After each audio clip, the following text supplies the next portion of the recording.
फवाद साहब, इमरान खान साहब ने आज दोबारा ये कहा है कि हम आईनी तरमीम लेके आ रहे हैं ताकि सेनेट के इंतखाबात ओपन बैलेट के जरिए हो, सीक्रेट बैलेट के जरिए ना हो, लेकिन ऑपोजिशन इसमें आपको सपोर्ट नहीं कर रही है। ऑपोजिशन ये कह रही है कि हम किसी भी सेलेक्टिव अमेंडमेंट में आपको सपोर्ट नहीं करेंगे, अगर बात करनी है तो फिर आप कंप्लीट पैकेज पे बात करें, कंप्लीट इलेक्टोरल रिफॉर्म्स पे बात करें। तो क्या ऑपोजिशन की ये तजवीज़ मानेंगे आप लोग?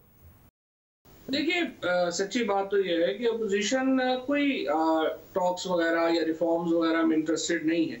वो सिर्फ एक ही काम में इंटरेस्टेड है कि आप हमारे साथ बैठें और हमारे केसेस के ऊपर या नैब लॉज को अमेंड करने के ऊपर बात करें। चाहे फैटफ के ऊपर आपकी बातचीत हो, चाहे नैब लॉ से मुतल्लिक कोई मामला हो या कुछ भी हो, उनको ले दे के अपने 8-10 केसेस से आगे वो सोचते नहीं है। और ये जो अमेंडमेंट है, ये तो एक हैरानकुन, एक जो अपोजिशन का रवैया है वो हैरानकुन है। वो इस तरह हैरानकुन है कि देखिए, जो COD है उसकी जो क्लॉज 23 है, वो खुद बता रही है बार बार कि वो PMLN और पीपल्स पार्टी खुद कह रहे थे कि सेनेट का इलेक्शन ओपन बैलेट से होना चाहिए। सिर्फ चूंकि इमरान खान ने कह दिया है तो उसको हमने ब्लैकमेल करना है और हमने हर सूरत में एक ना एक अपना बार्गेन पोजीशन बनानी है। इसलिए अपोजिशन सारी जो है वो दोबारा इस बात के ऊपर आ गई है, जो मैं समझता हूँ बड़ा ही अफसोसनाक रवैया है। सेनेट के इलेक्शंस की क्रेडिबिलिटी के ऊपर हमेशा सवाल आते हैं और इसलिए प्राइम मिनिस्टर साहब ने जब ये तजवीज़ दी, और ये तजवीज़ उनकी पुरानी है, 2018 के इलेक्शन से पहले की है, कि जब वो कह रहे थे कि आप ये करें कि एक इलेक्शन, हम तो पहले तो हम सोच रहे थे कि इलेक्शन वैसे होना चाहिए जैसे अमेरिका में होता है, डायरेक्ट वोट से लोग आ जाएं, लेकिन अगर वो नहीं है तो फिर आप इसको हम ओपन बैलेट से कराएं। और इसके ऊपर तमाम पार्टीज का कंसेंसस था। लेकिन अब चूंकि इमरान खान ने ये बात कही है तो लिहाजा उनका प्रॉब्लम ये है कि वो कह रहे हैं कि कुछ ऐसा हो कि हम ये जो इलेक्शन है इसको किसी तरीके से हम दोबारा बार्गेन चिप के तौर के ऊपर यूज करें, जो बड़ा अनफॉर्चुनेट है। लेकिन फवाद साहब, यहाँ तो एहसन इकबाल साहब ओपनली कह रहे हैं कि हम आपसे बात करने के लिए तैयार हैं और इलेक्टोरल रिफॉर्म पैकेज पर बात होगी, अपने केसेस का जिक्र नहीं कर रहे। वो कह रहे हैं कि सिर्फ ये पता चल जाए कि 2018 में क्यों धांधली हुई और आगे धांधली नहीं होनी चाहिए, इस पूरे पैकेज पर बात कर लें, सिर्फ सेनेट इंतखाबात पर नहीं। देखिए, पहली बात तो ये है कि इलेक्शन के ऊपर धांधली के लिए तो पहले दिन से एक कमेटी जो है वो हाउस में बनी हुई है। उस हाउस के अंदर जो है वो टर्म्स ऑफ रेफरेंसेस तय हैं और नून लीग को कहा गया था आप अपनी जो अमेंडमेंट्स हैं वहां पे लेके आए। आज तक वो आप अपने पॉइंट्स वहां पे लेके आए, एविडेंस वहां पे ले आए, आज तक वो वहां पे तशरीफ नहीं लाए। उसके बाद जो इलेक्टोरल रिफॉर्म्स का पूरा बिल जो है वो इस वक्त कमेटी में पड़ा हुआ है, जो PTI ने बना के दी थी, उनके ऊपर उनके जो आने थे कमेंट्स आने थे या जो अमेंडमेंट वो लाना चाहते हैं उस पर आनी थी, वो नहीं आया। ये तो सिर्फ डिले करने का और ये तरीका है कि हम इसको बार करेंगे और ये करेंगे। और एहसन इकबाल साहब की तो कोई क्रेडिबिलिटी ही नहीं है, वो बात कुछ करते हैं और उनकी बात होती कुछ और है। और इसलिए अपोजिशन का, जिस तरह से मैंने आपको अर्ज किया कि पहले भी उन्होंने फैटफ में जो कुछ किया उसके बाद उसमें उनकी क्या क्रेडिबिलिटी है, लिहाजा कौन उनकी बात सुनेगा। फवाद साहब, एहसन इकबाल ये भी कह रहे हैं कि हुकूमत खौफजदा है कि उनको वोट नहीं मिलेंगे, उनके लोग नहीं जीतेंगे, इसीलिए वो इस वक्त सीक्रेट बैलेट से ओपन बैलेट की तरफ जाना चाहते हैं। क्या ये वजह है जिसकी वजह से इमरान खान पुश कर रहे हैं? क्योंकि 2018 में भी KP असेंबली से आप एक्सपेक्ट कर रहे थे कि आपके 6 सेनेटर बनेंगे, लेकिन 5 बने थे। पीपल्स पार्टी सिर्फ 6 MPA पे 2 सेनेटर्स बनाने में कामयाब हो गई थी। तो क्या ये खौफ है, रिजेंटमेंट है पार्टी में, जिसकी वजह से आपको लगता है कि आपके MPs जो है वो किसी और पार्टी को वोट दे देंगे? देखिए, पहली बात तो ये है कि एक जो जिस तरीके से जरदारी पीपल्स पार्टी का एक बैकग्राउंड रहा है वोट खरीदने का, जिस तरीके से PMLN की सारी सियासत रही है वोट खरीदने की, तो जाहिर है वो ये कोशिश तो कर सकते हैं, इसमें कोई शुबा नहीं है। PMLN और पीपल्स पार्टी वोट खरीदने के लिए मामले में बड़े खुले दिल के लोग हैं, पैसे भी उनके पास बहुत है। लेकिन उम्मीद तो यही है कि इस वक्त जो माहौल है उसमें, और स्पेशली जब पिछली दफा ऐसा हुआ था और इमरान खान ने 20 के 20 MPs को उठा के असेंबली से बाहर फेंक दिया था, डिस्पाइट दैट कि बहुत बड़ी तादाद थी और उनको सारे कह रहे थे आप ऐसा ना करें। सो काफी लोग उससे सबक पकड़ेंगे और ऐसी कोई जरूरत नहीं करेगा। लेकिन 12 पीपल्स पार्टी और PMLN कोशिश तो करेगी। हाँ, लेकिन देखिए, आप उनके ऊपर ये इल्ज़ाम लगाते हैं कि वो पैसा चलाते हैं और MPs को खरीदते हैं।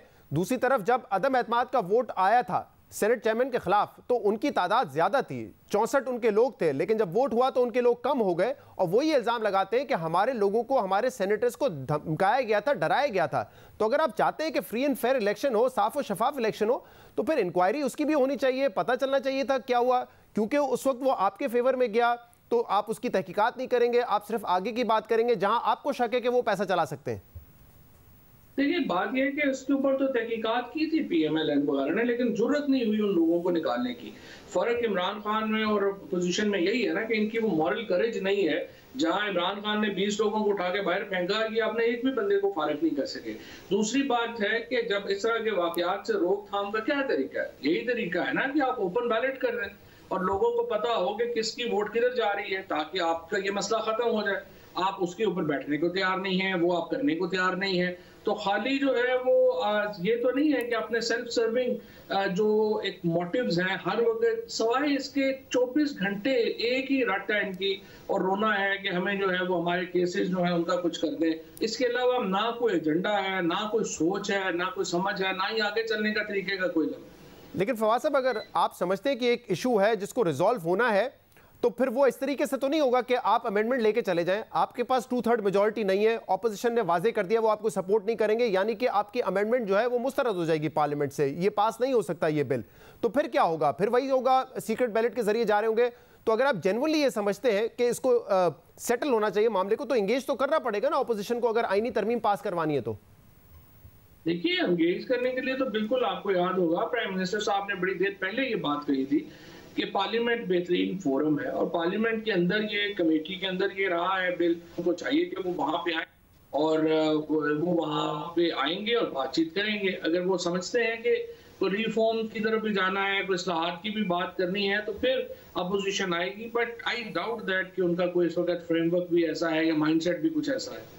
सही। तो मतलब इस तरमीम का मकसद अब सिर्फ यही हो जाएगा कि आप लोग इस तरमीम के जरिए एक्सपोज करने की कोशिश करेंगे कि देखें, हम तो चाहते थे कि सेनेट इलेक्शन सीक्रेट बैलेट पर ना हो ताकि करप्शन खत्म हो जाए, लेकिन ऑपोजिशन नहीं मानी और प्रैक्टिकली ये तरमीम पास तो नहीं हो सकती। लेकिन जाहिर है लोगों के सामने तो रखें, कोशिश भी पूरी करेंगे कि पास हो, लेकिन अगर नहीं पास होती और अपोजिशन उसको वोट नहीं करती है, तो कम से कम तारीख में और लोगों के सामने तो ये बात आ जाएगी ना कि ये किस किस्म के लोग हैं जो कि अपने इलेक्शन में सीओडी में क्या बात करते हैं, और जब प्रैक्टिकल बात आती है तो उस वक्त उनका रवैया क्या होता है। जाहिर है जमहूरियत में लोगों के सामने असल चेहरा बेनकाब होना जरूरी होता है, और ये भी एक वही एफर्ट होगा। अच्छा फवाद साहब, ये इस वक्त 50 करोड़ रुपए जो पार्टी ने, हुकूमत ने देने का फैसला किया है तमाम एमएनएज एमपीएस को ताकि वो अपने हलकों में डेवलपमेंट का काम कर सके, इस पर भी ऑपोजिशन कह रही है कि ये एक सियासी रिश्वत है, पॉलिटिकल ब्राइब है, और इसको इस्तेमाल किया जा रहा है सेनेट इलेक्शन से पहले ताकि जो आपके अपने एमपीएस और एमएनएज हैं वो वफादारी ना तब्दील करें। यही मकसद है इस वक्त 50 करोड़ रुपए देने का डेवलपमेंट के लिए? देखिए, पहली बात तो ये है कि ये जो 50 करोड़ रुपए की जो कॉन्स्टिट्यूएंसीज को मिल रहे हैं, एमएनएस को तो खैर नहीं मिल रहे, ये मिल रहे हैं अगले साल के बजट के बाद। सो सेनेट के इलेक्शन का तो उससे कोई ताल्लुक जो है वो नहीं है। कमिटमेंट तो दे दी है ना, मगर वो कमिटमेंट है लेकिन वो अगले साल के लिए ना, अभी के लिए तो नहीं है, और कॉन्स्टिट्यूएंसीज के लिए। देखिए, इसके साथ जो बड़ी गलती पीटीआई की गवर्नमेंट से हुई है मेरे ख्याल में, वो ये हुई कि जब हमने पहले साल हमें जो लोकल गवर्नमेंट इलेक्शन जो है हम नहीं करा सके, और मैं तो बहुत कहता रहा, मेरा ये नुक्ता था कि हमें फॉरेन लोकल गवर्नमेंट इलेक्शन जो है वो जरूर कराने चाहिए। उसकी वजह से प्रॉब्लम ये हो गया है कि सूबों के अंदर कोई डेवलपमेंट फ्रेमवर्क जो है वो मौजूद नहीं रहा, जिसकी वजह से 2 साल से हमारा डेवलपमेंट का जो एक पूरे का पूरा स्ट्रक्चर है वो बहुत जो है उसकी हालत ख़राब है। और अब जब लोकल गवर्नमेंट नहीं है तो एक स्टॉप गैप के तौर के ऊपर आप क्या करेंगे? जाहिर है कि आपने कॉन्स्टिट्यूएंसीज को जो है वो आपने डेवलपमेंट देनी है, और वो डेवलपमेंट का यही फिर तरीका है। लेकिन बहरहाल मुझे उम्मीद है कि ये सिर्फ एक स्टॉप गैप होगा, क्योंकि प्राइम मिनिस्टर बिल्कुल वाजे हैं इस मामले में, और वो समझते हैं कि लोकल गवर्नमेंट ही वो बेहतरीन निज़ाम है जिसके ज़रिए ये फंडिंग जो है वो होनी चाहिए। इसमें नाकामी क्यों हुई फवाद चौधरी साहब? क्योंकि जो बात आप कर रहे हैं वो इमरान खान साहब कई मरतबा कर चुके थे कि हम आते साथ ही बल्दियाती इलेक्शन करवा देंगे ताकि पैसा जो है वो लोकल गवर्नमेंट के जरिए खर्च हो, क्योंकि वो समझते थे कि जो रूट कॉज ऑफ करप्शन है जो ज़िया उल हक के दौर में शुरू हुई वो उसी वक्त हुई जब एमएनएज और एमपीएस को डेवलपमेंट फंड दिए गए कि वो अपने इलाकों में काम करवाएं। वो ये भी कहते थे ये काम नहीं है, दुनिया भर में कोई एमएनए एमपीए गली मोहल्ले या सड़कें नहीं बनवा रहा होता डेवलपमेंट फंड से, ये उनका काम नहीं है। तो ये क्यों फेल आप हो गए इसमें डिलीवर करने में? नहीं, ये बात आपकी सही है। इमरान खान तो बिल्कुल वाज़ेह थे, लेकिन हालात पहले तो जो सिस्टम बनाया गया लोकल गवर्नमेंट का, उसको मैं ज़ाती तौर पे तो समझता था कि जो परवेज़ मुशर्रफ साहब के दौर में सिस्टम है वो बड़ा अच्छा सिस्टम था और उसी को एक बेस बना के हमें आगे चलना चाहिए था। लेकिन वो सिस्टम इतना ज़्यादा तब्दील कर दिया कि उसके अंदर जो है वो मुमकिन ही नहीं था कि आप पहले साल में इलेक्शन करा सकते।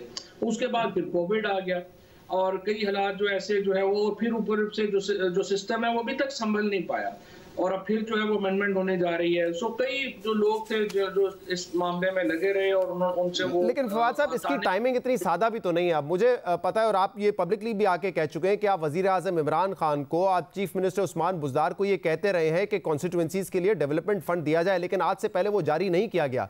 अब सेनेट इंतखाबात सर पर हैं और आप लोगों ने ये फंड की कमिटमेंट दे दी है कि अगले साल आपको ये फंड्स मिलेंगे, तो टाइमिंग इतनी सादा भी तो नहीं है ना, इसीलिए इल्जाम लग रहा है ना सियासी रिश्वत का। नहीं, वो सेनेट के इलेक्शन तो आगे, लेकिन जैसा मैंने आपको कहा कि ये या तो फिर होता ना कि 50 करोड़ अभी दे रहे होते, तो अगर ये तो जून जुलाई के बाद के फंड्स हैं और वो इसलिए ऑब्वियसली आपने अभी दे दिया ना, इसके बाद तो 1 साल के बाद तो अगला इलेक्शन की तैयारी शुरू हो जाएगी।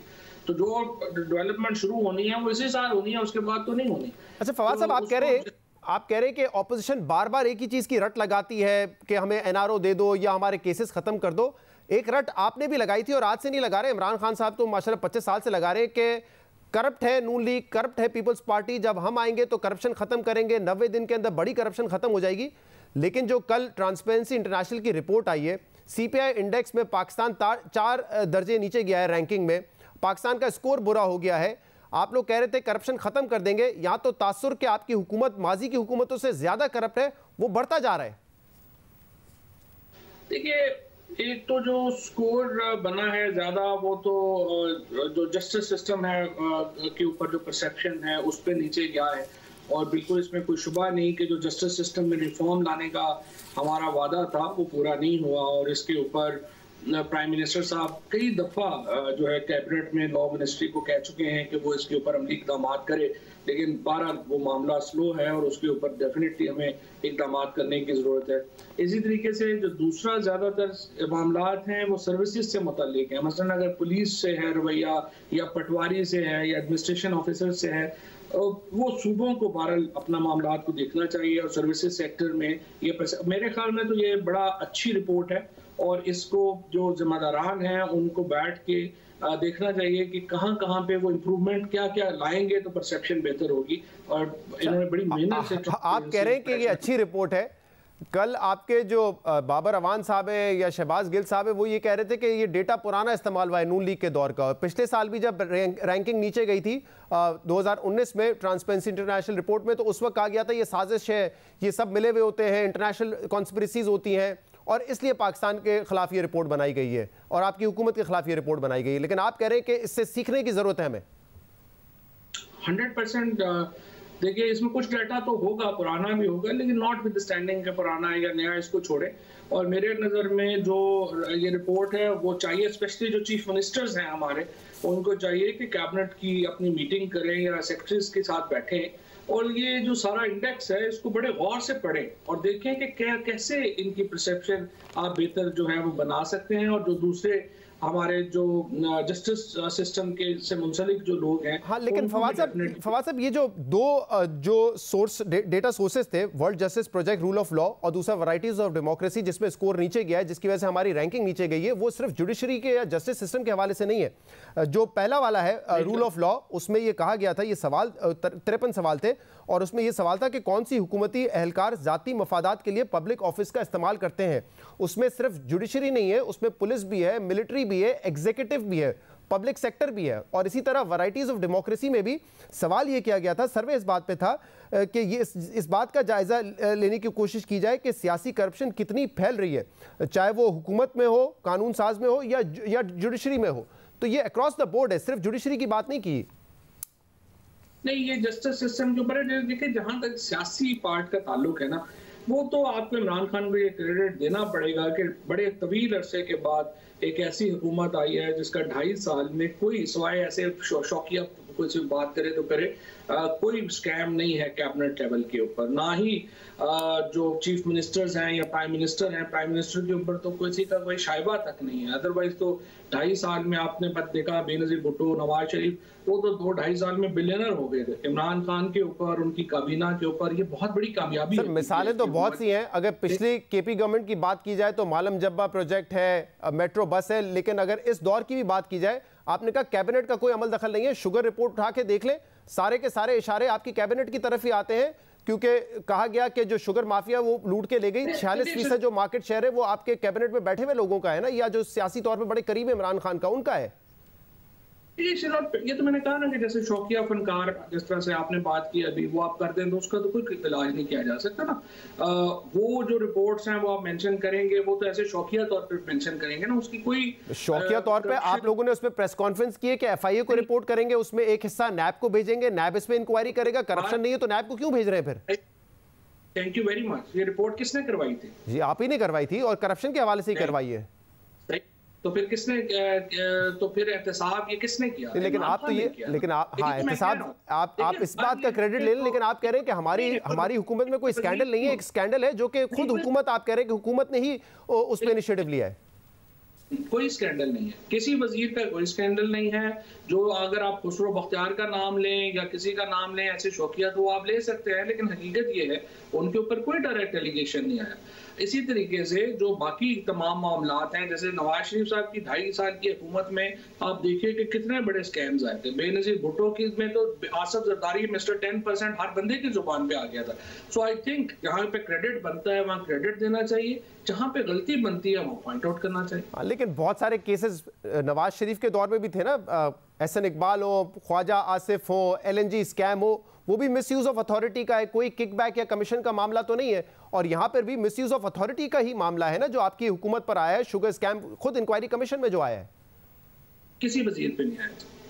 तो फिर नैब किसकी इंक्वायरी करेगा, FIA किसकी तहकीकात करेगा, SCCP क्या तहकीकात करेगा? फिर मेरा ये ख्याल है वो कार्टल्स की कर रहे हैं, और कार्टलाइजेशन के खिलाफ इस हुकूमत ने सबसे बड़ा, चाहे वो शुगर का कार्टल हो, चाहे वो व्हीट का कार्टल हो, चाहे बाकी कोई कार्टल हो, सबसे बड़े। और कार्टल में 46% जो मार्केट शेयर है वो आप ही के हुकूमत बैठे हुए लोग हैं। ये मुझे नहीं पता कि 46% किसका है, लेकिन 45% तो नवाज शरीफ और जरदारी साहब का। 45% मेरे ख्याल से, आई थिंक वो रिव्यू एक दफा फिर करें उस रिपोर्ट को। 46% मार्केट शेयर उन लोगों का है जो इस वक्त हुकूमत में है। तो उन लोगों के खिलाफ ही तो फिर रिपोर्ट आई ना। ये बात तो इमरान खान को क्रेडिट देना कि अगर आप ये कह रहे हैं कि 46% वो लोग हैं, और अगर आप मतलब अगर आपके पास उस रिपोर्ट में सबूत हैं, तो यू आर फ्री कि आप जाएं और नैब में दरखास्त दें और आप चलाएं उनके खिलाफ केस। बहुत बहुत शुक्रिया।